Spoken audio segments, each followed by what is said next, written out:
Okay, we're going to go live. Excellent.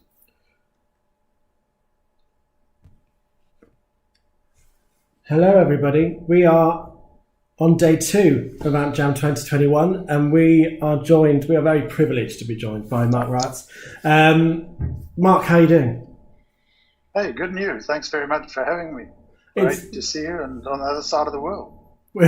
Yeah, well, it's the miracles of the internet, right? We're really we feel really privileged to have you. Obviously, this is an alternative movie poster convention, but I think having someone like yourself join us adds a great angle to the event, and we're gonna explore exactly what it is that you do and have been doing over the next sort of 40 minutes or so. Firstly, I guess if we're going to, I know you've got some stuff to show us. I think for people, if the people watching are predominantly sort of alternative movie poster collectors, if they haven't seen your work before, if you could give us just an idea of what your sort of background is. I don't know if you want to do that with your presentation, or whether you want to just give us a sort of a little. Would you like to do that with your presentation? I'll do it through the presentation, and then as soon as that's done, then we can just come back and go for it. I'll sort of address the questions that I'm normally asked and keep it nice and short, and just go from there. You happy with that? So we'll switch. We'll get the we'll switch now for if you want to share your screen, and we'll show people what you're sharing to us. And here we go, and it's worked. The miracles of technology, right? So yes, Mark, take it away, and thank you. Well, thank you very much, and I can assure you the privilege is mine, and being able to join such a great lineup of poster artists is, as I say, a great privilege. So I thought what I'd do is I'd just kick everything off with a quick overview of my history and where I come from. And then I'd look at one of the projects that I have done and how that comes about and what I've got to do to realize it for the studios. The questions are asked very often, so I just thought that we could preempt it initially. Early influences, when I was growing up, we didn't have access to a lot of comics or anything, but one of the people that I did have access to in the early 60s was Hal Foster. And Hal Foster's work was something that even at that young age blew me away. And I think that it set for me the bar by way of the understanding that to be able to draw is all well and good, but you need to know more than just how to draw or how to manipulate things in order to be superb. And the thing that I learned from Foster even back then was that he understood everything about armor, he understood everything about anatomy, understood everything about composition, trees and castles, you name it. And that to me was invaluable, because although I tried to copy them every week when they came out on the back page of the Sunday Times and didn't do very well, I did understand that it was more, you had to know more than just how to yield a pencil in order to do a good job. From then, I started in the industry as an animator in the 70s. And that's 2D animation, so I was drawing 25 frames a second of animated footage. And in the very early 80s, or suppose mid-80s to late 80s, I got very involved in the early days of computer graphics and animation. Back then you had Amiga with Deluxe Paint, or you had Silicon Graphics, obviously, that was running the big stuff that Industrial Light and Magic was working on. And since then, which was 40 years ago, I have worked within the movie industry all those times, and had the privilege of meeting a lot of the doyens of the industry during that time. I have my first job I did for Lucasfilm was about 30 years ago, and that was the first paid job I did. And I've worked with them on and off ever since. And one of the questions I'm asked very often is, what is the first movie poster you did for Lucasfilm? And the first poster I did was this teaser poster for Indiana Jones and the Kingdom of the Crystal Skull. And that is before the movie came out. And what made this one interesting to work on was that I couldn't tell any of the story by way of promoting the movie. I had to keep it relatively sort of abstract. And even the skull, when I'd done this, wasn't known. So I incorporated it, as you can see, as a very abstract piece in the background. And also, I was asked not to include the other members of the cast, but just Harrison and Shia, and that's how this movie poster came about. Since then, I've worked on numerous posters for various projects, some smaller projects, some bigger projects. The one on the right-hand side was a teaser poster I was asked to do for Blade Runner. And although the studio liked what I'd done, they ultimately opted for another way of solving the problem, which is not uncommon in this industry. You might get asked to try out a few things and then they might decide to go off in a completely different direction. Obviously, most of my work has been for Lucasfilm, and in that time I've done posters for the Star Wars franchise, 40th anniversary for A New Hope. The Solo poster I did when Solo was released, and the Rise of Skywalker was another one that I did when the movie was released. And for that one, it was quite interesting because, in fact, for both Solo and for the Rise of Skywalker, the studio, Disney, said to me, just make it any way you like. You don't have to sort of tie into the existing franchise. Make them different. And that is what I did. And with the Rise of Skywalker, I tried to pay homage to the whole legacy movie series. So it's more about the legacy as opposed to just being about the last movie. I've also been very privileged to have been asked to do work on the Indiana Jones franchise, and the Indiana Jones and the Raiders of the Lost Ark was done for the IMAX release of that movie. I don't know now how many, 10 years ago now, I suppose. So, yeah, it must be that now. So what I think I'll do now quickly is just go through the process of how I create one of these posters and how it works with the studio. And I've chosen Indiana Jones and the Last Crusade.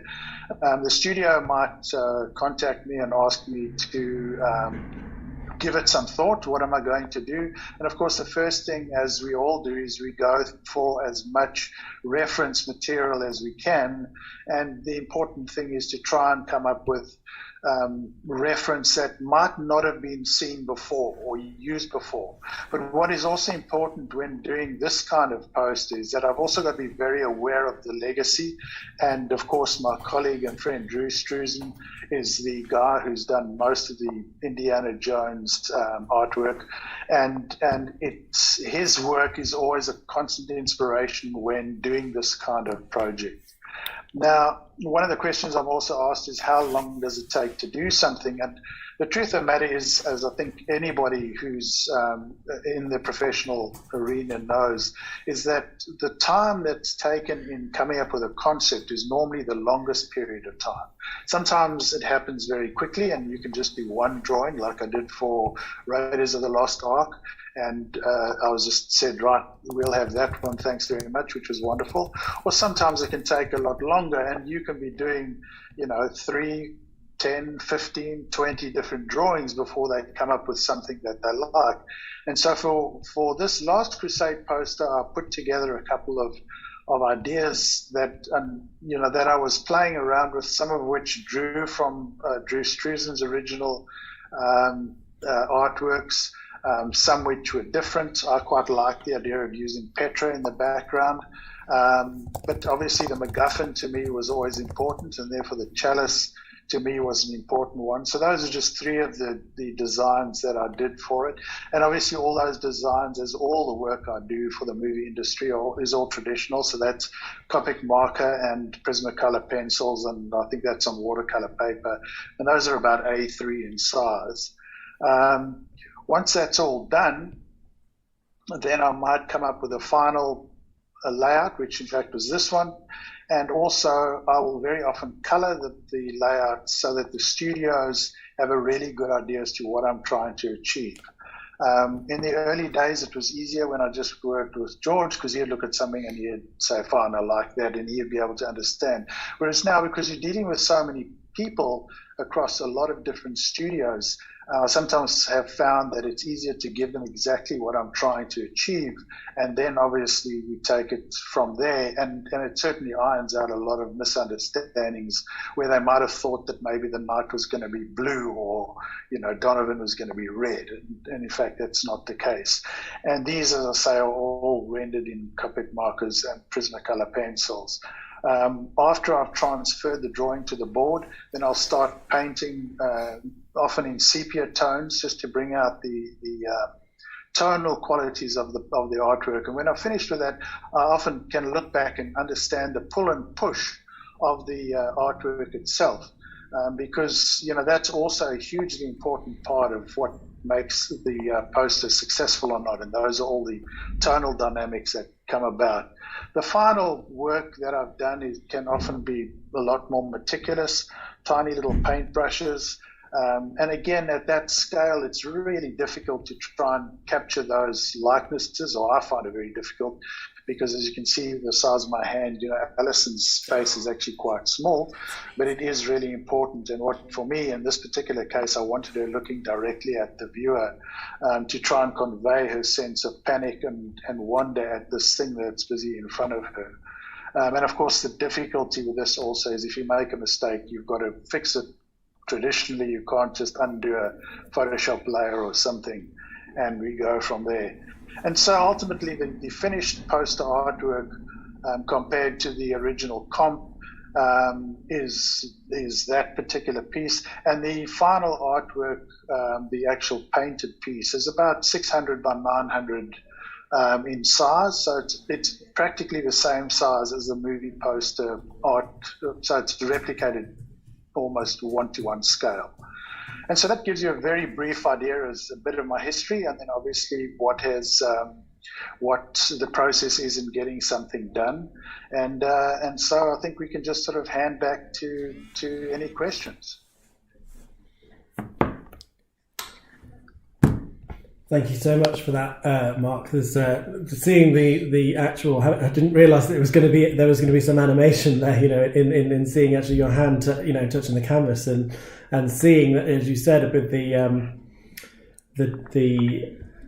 when you're trying to communicate an expression on what can be a very small part of a larger artwork, with her face being so. Being so small, but the expression that you were going for is just nailed, and in such a small size. Thank you very much. Yeah. It's incredible work. One of the themes of this year is composition, and I wonder if you might talk about how you approach composition when it comes to your work, in terms of from the outset of the process. And so, is it in terms of the shape that you're going for, and the concept that you're sort of establishing, and where it goes from the very beginning?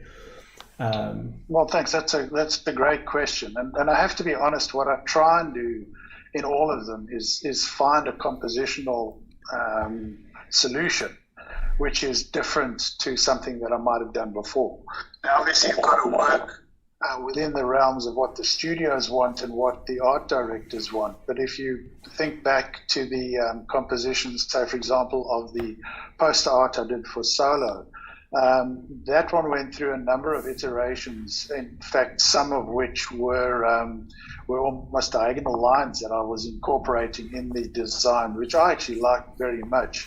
But ultimately, the composition itself was sort of finalized with something where Because we didn't want to show the actors per se in this particular poster that I did for Solo, and the reason why is because the actors at that point weren't known for the franchise. So it's not like drawing Mark Hamill as Luke Skywalker, because Han Solo, Elton as Han Solo, people they knew him from other things, but they hadn't seen him for that. So it didn't really make any sense to include the faces, except for Chewie. I wanted Chewie there that people could understand. So for that particular one, what I did was I tried to come up with something that was more about the spirit of the movie. In other words, it's a space cowboy vibe. It's the kind of thing where you imagine Clint Eastwood out in the middle of space, and therefore the almost sort of dominating part of that was Han's hand hovering over the hilt of his blaster in the holster. And interestingly enough, that it had to be in the holster because obviously to draw a weapon, even in a poster these days with all the madness with mass shootings and things, is not particularly. It's not something that is very favorable as far as the studios are concerned, sure. Which of course I understand. So for that particular one, what I did was I had, instead of a face, I had in fact a hand and a blaster, which was very unusual. But that was also made up then with certain sort of diagonal or triangular shapes, so that your eye was led around the composition, as opposed to just staying on the blaster, because that would have been pointless. And that's why I had Chewie so well positioned in that particular piece. So what you try to do, or what I've tried to do, is lead the eye around the composition. And whichever way I can do that, whether it's a big picture of Harrison and then you lead the rest of your eye around by going down to Allison at the bottom, straight up across, and then across to Sean Connery and up to the knight on the left-hand side. The idea is to try and keep the eye within the boundary of the outer marker of the poster, and not allow the eye to drift out of the poster, because the minute you do that, of course, then you've lost your audience. And so the eye actually needs to almost bounce around. Once you've established your focal point and then your secondary points, you must try and keep it within the composition and not allow it to stray outside of that. And so every job, depending on what the clients want, what the art director wants, what the movie is, in fact, it would then dictate a lot of how the composition comes about. I'm just going to pause for 1 second, because people say that the sound has not dropped out, but dropped a little bit. So we're just going to fix that. We've got some amazing questions coming in, so we're going to put those to you.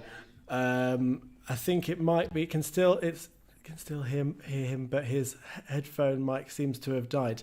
Your headphone mic may have dipped a bit. Yeah, perhaps. I mean, I can hear you, so I don't know what that is, but hopefully, I mean, we'll continue, because we don't want it to because we've obviously got a fixed amount of time, and there are some people. We've got some really great questions coming in. I can hear you fine, so we'll continue, and we'll just try and keep an eye on the sound, and hopefully we'll be able to. Is it my sound that's gone? I don't know. We'll continue, because you can hear me, can't you? You can hear me. That's all you can hear me. So maybe if I ask you a question, you can always repeat it back at me. Right. So Shah Muragaya, who is this guy right here, he is asked, having worked in the industry for a while now, have you found the shifting technology? How have you found the shifting technology in making art? As in, has it affected your process, and have you enjoyed those innovations, I suppose, is the question. Fortunately, I've worked in digital, since the 1980s. And, I know guys like John Knoll, who invented Photoshop, so I've been working digitally for years. But what I made when I started working in decision to keep it as traditional artwork, and that's because I believe that there's a legacy to movie poster art, especially when working on movies like I do, that demands, in my opinion, a traditional solution. Now, to answer that very excellent question, it has made a huge difference because obviously studios prefer Photoshop solutions to traditional painted pieces, and there are a lot of people who lament that and beat their chests and say it shouldn't be. But the truth of the matter is that in today's world, the use of a movie poster has changed completely.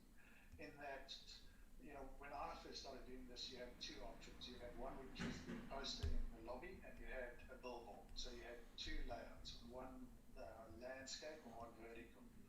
Today, you've got a million different formats. You've got email headers, you've got Instagram squares, you've got Facebook, profile pictures. You've got a million different things, as well as all the stuff that is done to promote a movie online. And so therefore the studios prefer digital because they can move layers around. If they send something off to China, like they did with one of the Star Wars movies, the Chinese wanted to change the composition. They can change the composition, but still retain the brand, because they just Photoshop layers. So although I feel strongly that there should still be a traditional element to movie posters, the truth of the matter is today, because the use of the movie posters changed so much.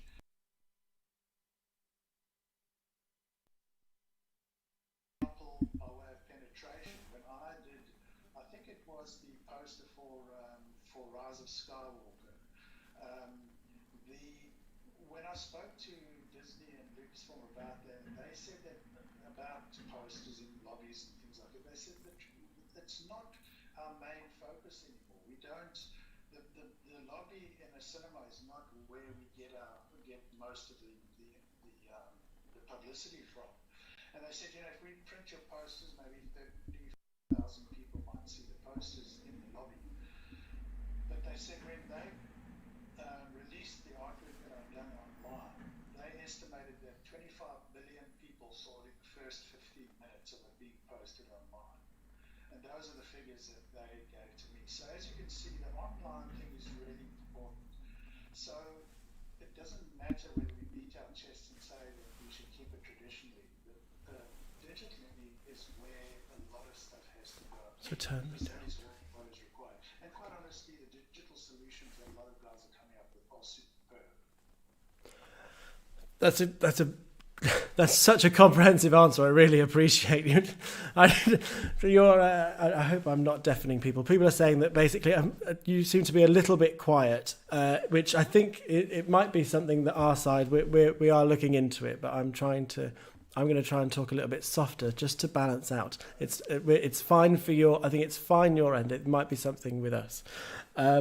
We had a question from Bembo who asked how long it takes you to create a piece of the, when you're doing something like the Indiana Jones pieces you showed us. What's the sort of time scale that it will take you to complete a piece? Thanks for the great question, and I hope you can hear me. Every job is different. As I said in the short presentation I gave, a lot of the time that's taken is in coming up with a concept that the studios will be happy with. And sometimes that can take months. So you could be working 3 months on a poster piece until the studios are happy before you can start painting it. So that is normally the most time-consuming part of any project. And you've got to be prepared to make those changes, even if you creatively have a different opinion to what your client has. If the client says change something or move something or do something, you need to do it. But to answer the question as to the actual process when it comes to painting the piece, I would say it probably takes me about 6 or 7 days to paint a piece that size from beginning to end. So that's from having a blank board, transferring the drawing to the board, and then painting it to the end. But obviously that depends on the complexity. But I suppose 6, 7, maybe 8 days, but not much longer. Thank you again for a very comprehensive answer. We've got a lot of art. I'm talking quietly just for the purposes of not blasting people's ears off.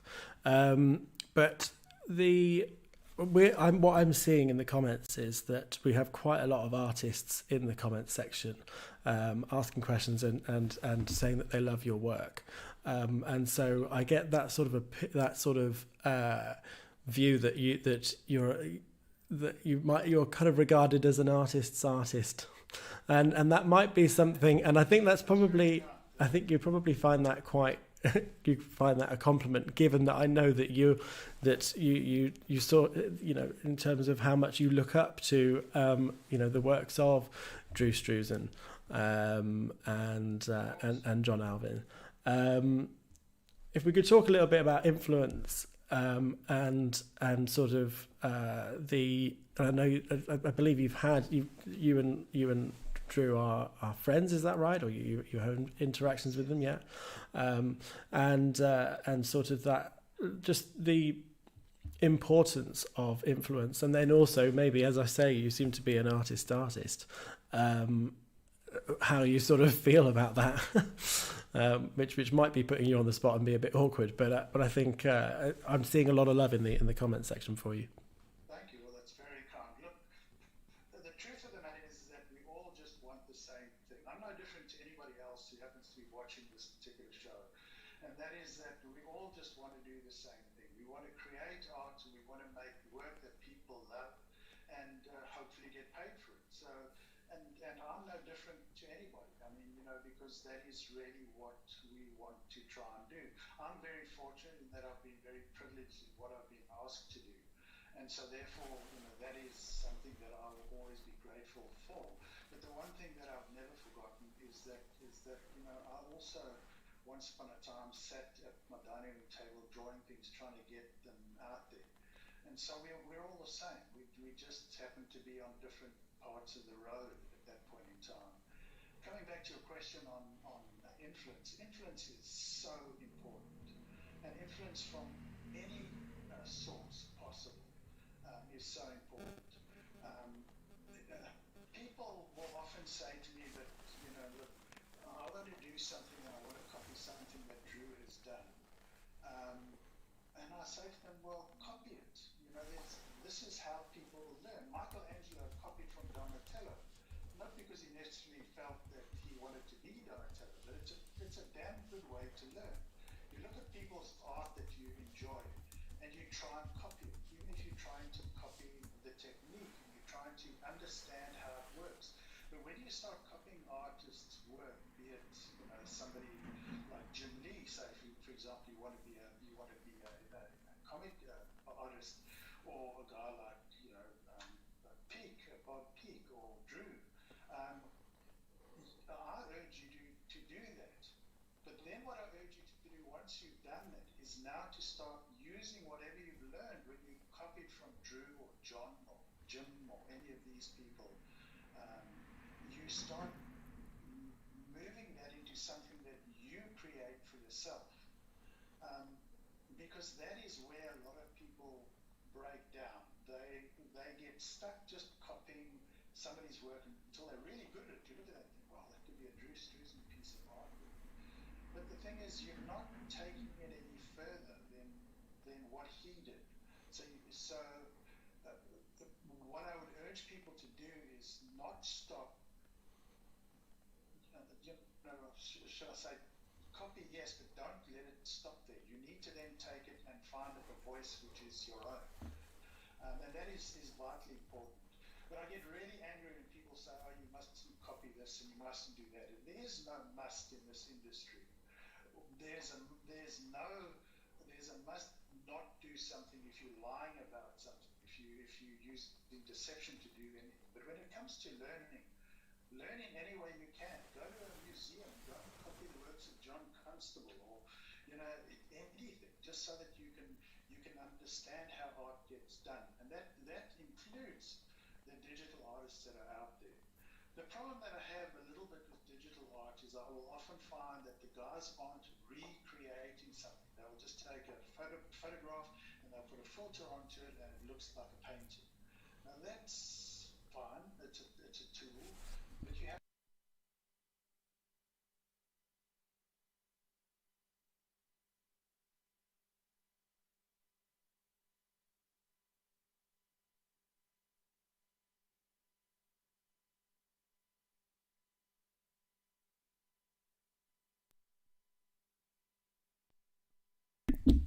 Sorry, I had just having a little trouble with my mute button there. Um, um, thank you. Sorry if I'm blasting people's ears off. Just to clarify, what we will try and do is with this is we will try and up after that. People are hearing you and they're really appreciating your answers. We will try and. People are saying they can't hear anything now. We will. What we will do is we will record this Zoom call, and then we will re-upload it. So there's no worries about that.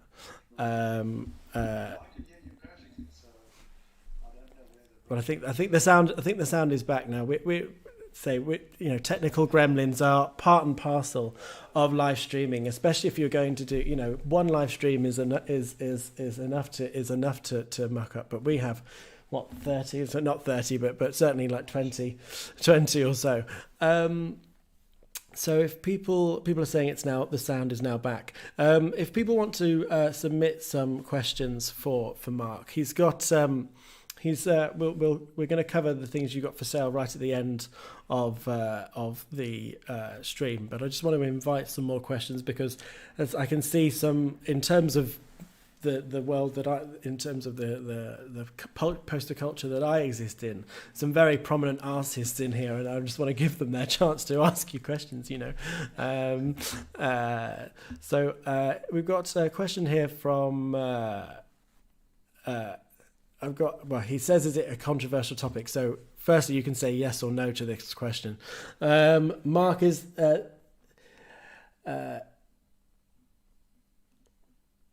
there is this controversial topic of using images as reference as well as tracing images and stigma that artists who do it are cheating. Do you have any thoughts on that?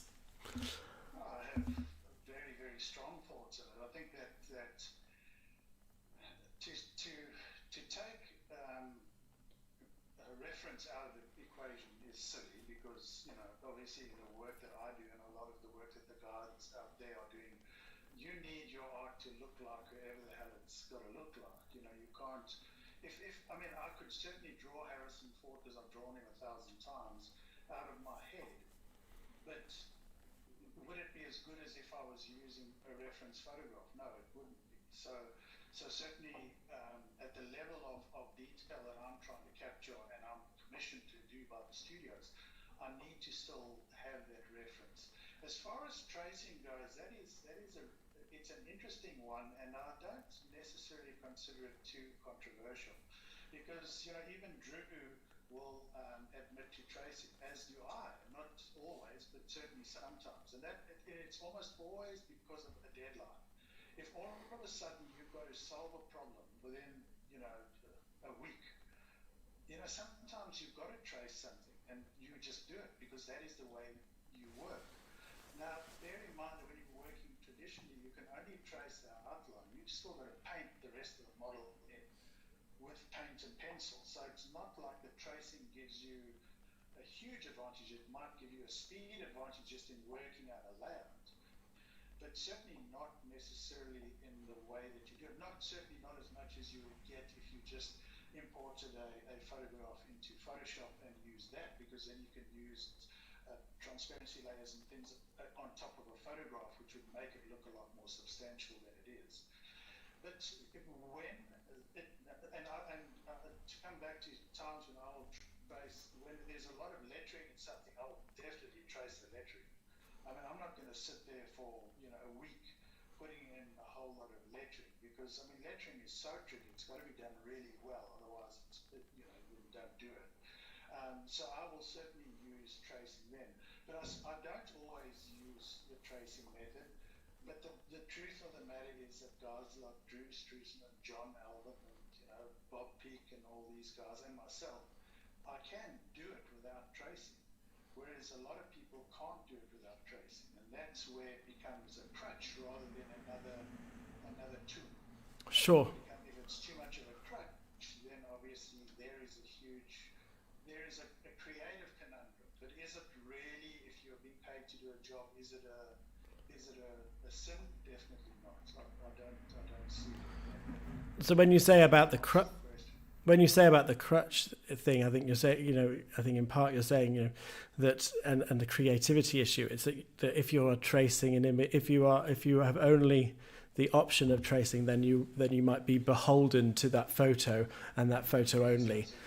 Okay, I get what you're saying. One thing I don't like is when I see reference art that I've seen a million times before. Now, in some cases, I'll have an art director who wants a particular photograph of Carrie Fisher in a piece of artwork, and therefore you've got to do it.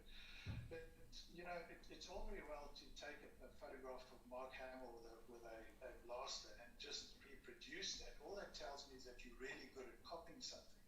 Even if you traced it, you're just good at copying it. But you didn't add anything to it. You didn't change the pose. You didn't change the angle of his face. You didn't change the way that he's holding the blaster. And that's where I actually do get quite firm in the way that people use reference. I don't want to see another version of a photograph that I've seen a million times before. I want to see it different. I can see where the references come from because I might be very aware of it. But I don't want to see a carbon copy or a photocopy of something that I've seen before. Make it different. Give it its own voice. Thank you again for you're really good at answers. You've done this before, haven't you? We've got some people asking about your background, and I don't mean background as in your artistic background. I mean what you can actually see behind you. There are people asking what the items behind you and whether you had any part in building or creating them. We have a book to your right, which is actually to your left. There's one that I got. It's from Indiana Jones and the Last Crusade. It's the monks or the knights book that they use to hunt down the Raats. And now a lot of the things that are in the background, there are props that I would use, and many that are built like the Millennium Falcon. I built that Millennium Falcon, and I built it because I like to have reference for obviously projects I'm working on. And with having something that I've made or something that I've bought, the book I purchased, the Falcon I bought, but I don't know where they are. I can't see them now. But the lightsaber, I will buy pieces of a lightsaber so that I've got the actual lightsaber to use as a prop. So it depends really on what I need and whether I can find it. If I can find it as a completed piece, I might buy it. But I do enjoy building things as well. Well, like the what is it? A Selma flash handle, the camera flash handle that was one of the original. Yeah, that's it. Yeah. Because I needed Luke's lightsaber for a piece that I did many years ago, and so what I did was I found online places where I could buy all the pieces that I knew had been built, that had been used to build his lightsaber, and I made my own, and therefore I got that as reference. And the thing that I've learned in this industry, which is quite interesting, is that you have to be, the fans expect you to be correct with the things that you do. And I didn't realize that when I first started doing work for Lucasfilm. I just thought, well, a lightsaber looks like a lightsaber. And I didn't realize it changed from movie to movie, or that Ford's hat and jacket changed from Indiana Jones movie to Indiana Jones movie. I didn't know any of those things. And it was only through a very lucky incident that I realized how incredibly detailed fans look at these things, or how carefully they look at these things. And that was that lightsaber that I made, because when I did it, a fan came to me and he said, that is the correct lightsaber for that particular movie, and the orientation of the clamp on the handle was at 3 o'clock or whatever it is. That's the way it was when Ben took it out of the box to give to Luke. And I mean, I broke up into a cold sweat, because I thought, how do people even know this? What I realized then was I have to get even those details right. So I try and do that in all the projects I work on, and therefore I like having prompts that I can use for reference. We've got a question from Sharma, a guy, again, that guy, who says, have you actually built your own custom Mark Raats lightsaber? And if so, and he said, okay, well, maybe you might be able to answer the second part of this question, and that is, what color would the light of your lightsaber be? That's a good question, and funny enough, I was having the same debate with my son not that long ago, because he's got a very good idea as to what he would do. I think I should say from the outset that I'm a fan of my job, but I don't understand it a lot. So the fans know the franchise a whole lot better than I do. And so therefore to make a lightsaber for myself is not something I would do. But certainly let's entertain the concept that I would. For me, it's got to be a blue lightsaber, because that's the first one I ever saw. And so I would say, I mean, I know like my son, he wanted a yellow one because that's like the Uber Jedi thing and whatever, and I wouldn't even know that. But the thing is, to answer that question, I would certainly have a blue one, because that's the one I remember seeing back in 77 when the movie came out. Awesome. Well, we are going to have to bring things to a close and show some of the things you've got up for that you're about to drop on your store. It's markraats.com/shop or /store, I think. We'll pop the. I'm not going to put them in the store. What I normally do, because there are very few of those that I'm going to be releasing. I'm only releasing 10 or 15 of them worldwide, of all of them. Okay. And I just find that I'll put them onto social media, Facebook. Okay.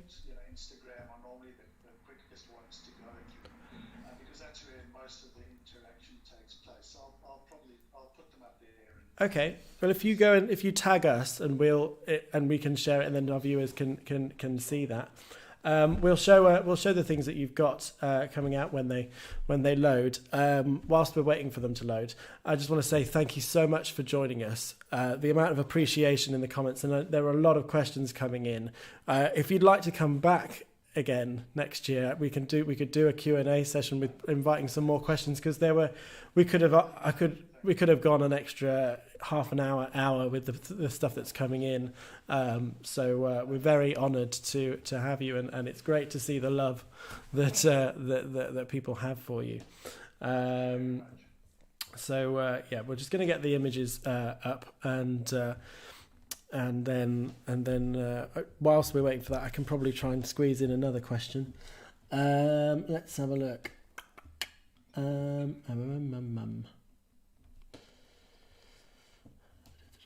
What is Mark's favourite movie poster by another artist? Sure. I mean, it's a bit like asking what is your favourite movie poster I've done. I like different posters for different reasons.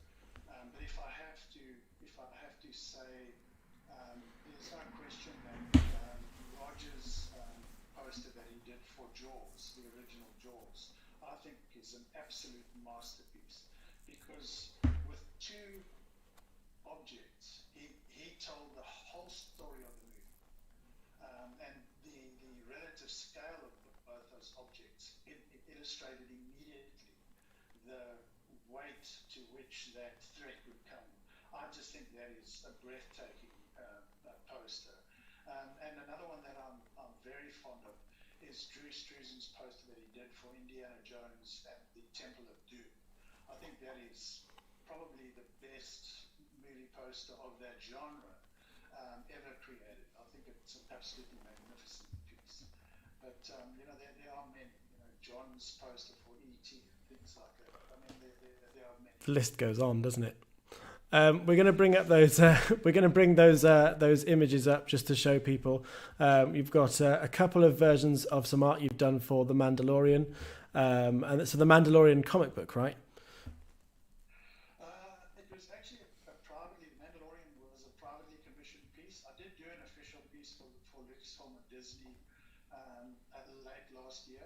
This particular piece was a privately commissioned piece that I did, and what I wanted to do was, because Howard had done such a beautiful layout of for Star Wars for that very, very first Marvel comic that came out, what I tried to do was channel what he had created to come up with something that was more contemporary and modern with Mandalorian.